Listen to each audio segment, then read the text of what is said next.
청년 여러분 반갑습니다. 오늘도 영상을 통해서 함께 말씀을 나누려고 합니다. 오늘 본문은 신약성서 마가복음 10장 46절에서 52절까지입니다. 마가복음 10장 46절에서 52절까지입니다. 해당 본문은 영상 하단부에 첨부해 두도록 하겠습니다. 여러분, 오늘 본문에 나오는 이 바디메오는 우리가 약 2달 전에 함께 나누었던 인물이죠. 태어나면서부터 앞을 전혀 보지 못하는 선천성 맹인에다가 거지였습니다. 가장 비참한 인생의 주인공이었죠. 그런 그가 예수님 앞에 자신의 그 비참함, 자신의 그 문제, 그 그늘을 가지고 솔직하게 나아갑니다. 주님, 저를 불쌍히 여겨 주십시오. 그 모습을 보고 예수님께서 오라고 하셨습니다. 그때 취한 바디메오의 태도를 오늘 우리가 주목해 봅시다. 50절입니다. 맹인이 겉옷을 내버리고 뛰어 일어나 예수께 나아오거늘. 자, 지금 그가 무엇을 했습니까? 겉옷을 내버리고, 더 정확하게 번역하면 겉옷을 포기하고입니다. 이스라엘 사람들에게 있어서 이 겉옷의 가치는 우리가 생각하는 것보다도 훨씬 더 큽니다. 우리는 이 겉옷을 외출복짐으로 여기지만 아니요, 이스라엘에게 있어서 이 겉옷은 너무너무 중요한 재산의 가치고 또 필수품이었습니다. 더군다나 바디메오는 거지죠.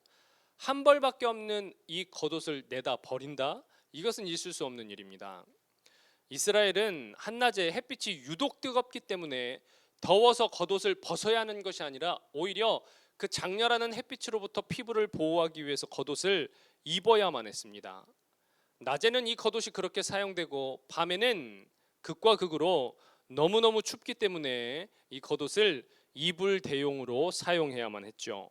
그래서 이 겉옷은 이스라엘 사람들에게 있어서는 다른 것과 바꿀 수 없는 아주 필수품이었습니다. 더군다나 바디메오는 맹인입니다. 앞도 보지 못하는 사람이 이 겉옷을 잃어버리거나 도둑맞기라도 한다면 찾을 방도가 없었습니다.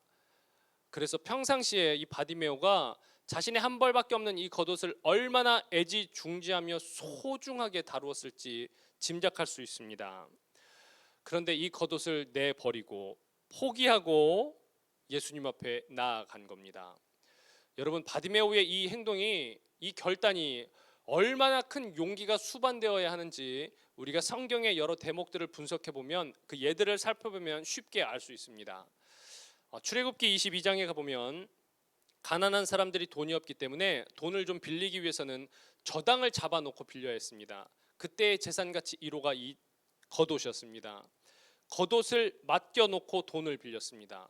그런데 하나님께서는 그렇더라도, 이 겉옷을 저당 잡혔더라도 이 겉옷만큼은 저녁이 되기 전에 반드시 돌려주라고 법으로 제정해 두셨습니다.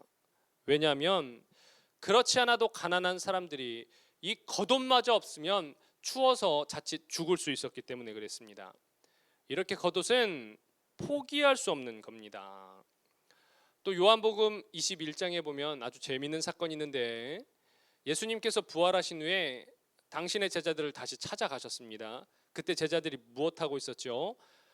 배 위에서 물고기를 잡고 있었습니다. 그런데 멀리 서 계시는 그 예수님을 요한이 가장 먼저 발견합니다. 그리고는 이렇게 외칩니다. 주님이시다. 그러자 예수님을 보기는 요한이 처음 해봤는데, 예수님에게 달려가기 위해서 바다로 뛰어내려간 것은 누구였습니까? 베드로였습니다. 역시 성격 급한 베드로가 먼저 행동을 합니다.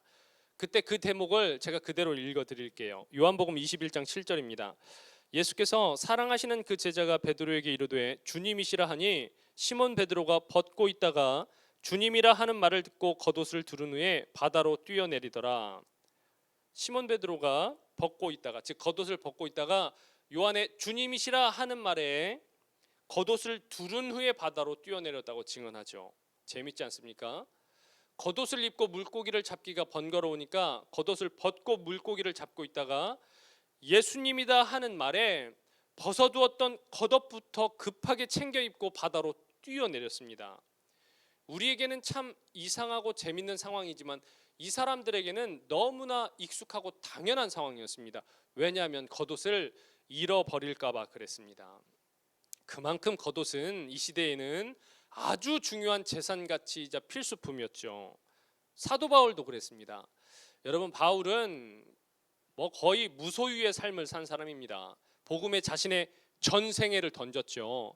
그런 바울도 어디를 가든지 반드시 두 가지 품목은 챙겼는데 그 중에 하나가 성경이고 나머지 하나가 겉옷이었습니다.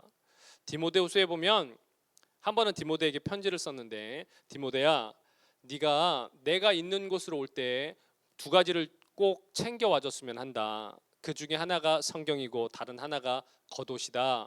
이렇게 편지를 썼습니다. 그만큼 바울에게 있어서도 이 겉옷은 아주 중요한 품목이었던 거죠. 자, 그러면 바디메오를 다시 봅시다. 그렇게 소중하고 재산 가치가 있고 아주 필수품이었던 이 겉옷을 바디메오가 예수님께 가기 위한 목적에서 방해가 된다고 생각해 겉옷을 어떻게 했죠? 내다 버렸습니다. 겉옷을 포기했습니다.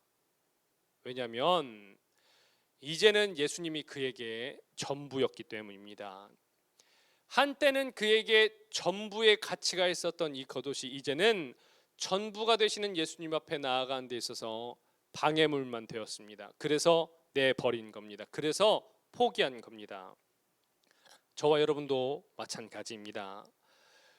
저와 여러분이 예수님 앞에 나아가는 데 있어서 우리가 지금 소중하게 여기는 것, 우리가 많은 가치를 부여하고 있는 것, 그것이 내 눈에 보기에는 중요해 보이고 가치가 있어 보일지는 몰라도 적어도 예수님에게 나아가는 데 있어서 그것이 방해물이 된다면 여러분, 그것은 무가치한 것입니다. 우리에게 중요한 것이 아닙니다. 내 생각에 중요한 것이지 예수님에게 나아가는 데 있어서 그것은 결코 중요한 것이 아닙니다. 그것이 무엇인지 여러분 스스로 질문을 해보고 곱씹어보고, 그것이 예수님에게 나아가는 데 있어서 바디메오와 같은 우리의 겉옷이라면 우리가 그 겉옷을 과감히 버릴 수 있는 용기와 결단이 필요합니다. 예수님 앞에 나아가는데, 또 예수님만 생각하는데, 예수님만 사랑하는데 얼마나 힘든 이 시대를 살아가고 있습니까? 코로나라는 큰 장벽 앞에서 예수님께 나아가는 데 있어서 너무너무 많은 장벽들이 있습니다. 그 중에 가장 큰 장벽은 바로 저와 여러분들 내면입니다. 우리 내면에 여전히 내가 최고의 가치를 부여하고 있고 가장 중요하고 생각하고 있는 것, 그것이 우리의 겉옷들입니다. 그 겉옷이 무엇인지는 저와 여러분 스스로가 가장 잘 알 것입니다. 여러분, 예수님에게 나아가는 데 있어서 그것이 방해물이 된다면 결별의 아픔을 겪고서라도 그것을 버릴 수 있는, 포기할 수 있는 용기와 결단으로 하루하루 이 힘든 시대를 살아가는 저와 여러분이 되기를 간절히 축원합니다. 기도드리겠습니다. 주님, 우리도 바디메오입니다. 이 시대의 바디메오들입니다. 눈이 있지만 제대로 보지 못하고 우리 역시 방황하는 인생을 살아가기는 바디메오와 매 한 가지입니다. 주님, 우리를 불쌍히 여겨 주십시오. 주님, 바디메오는 자기가 예수님으로부터 불쌍히 여김을 받고 무력한 자라는 사실을 깨닫고 예수님 앞에 자신이 가장 소중한 가치로 삼고 있던, 가장 중요하게 여기며 살았던 그 겉옷을 내버리고 포기하고 나아갔습니다. 왜냐하면 가치 순위가 이제는 바뀌었기 때문입니다. 예전에 가치 순위의 넘버원이 자신의 그 겉옷이었다면 이제는 예수님이 그에게 있어서 전부가 되셨기 때문입니다. 주님, 우리의 마음을 돌아보게 하여 주옵소서. 나의 마음을 돌아보게 하여 주옵소서. 지금 예수님 앞에 나아간 데 있어서 방해물이 되는 것이 무엇입니까? 혹여 그것이 내 생각에는 가치가 있고 너무너무 중요한 것일지는 몰라도 그것이 예수님 앞에 나아가는 데 있어서 걸림돌이 된다면 그것은 우리에게 무가치한 것일 뿐입니다. 하나님, 그 겉옷이 우리에게도 다 있습니다. 그것이 무엇인지 스스로 곱씹어보고 그것들을 수면 위로 끄집어내어서 예수님 앞에서 그것들을 포기하고 내버릴 수 있는 용기와 결단을 가지고 살아갈 수 있는 우리 청년부 공동체가 될 수 있도록 주님 인도하여 주옵소서. 거룩하신 예수 그리스도의 이름으로 기도드렸습니다. 아멘. 여러분, 다음 시간에 우리 또 영상으로 만나도록 하겠습니다.